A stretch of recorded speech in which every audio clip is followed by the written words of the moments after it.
Mga minamahal, huwag kayong magtaka sa mabibigat na pagsubok na inyong dinaranas na para bang ito'y di pangkaraniwan. Sa halip, magala kayo sa inyong pakikibahagi sa mga hirap ni Kristo upang maging lubos ang inyong kagalakan kapag nahayag na ang kanyang kadakilaan.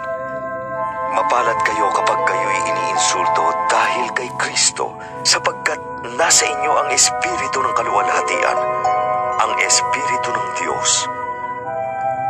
Huwag nawang mangyaring maparusahan ang sino man sa inyo dahil siya'y mamamatay tao, magnanakaw, salarin, o mapanghimasok sa di dapat panghimasukan.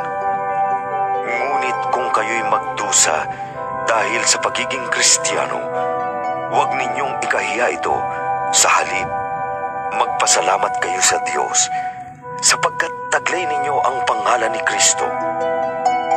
Dumating na ang panahon ng paghuhukom, at ito'y magsisimula sa mga pinili ng Diyos.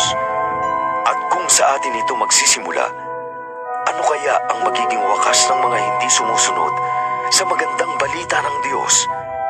Tulad ng sinasabi ng kasulatan, kung mahirap maligtas ang matuwid na tao, ano kaya ang kahihinatnan ng mga makasalanan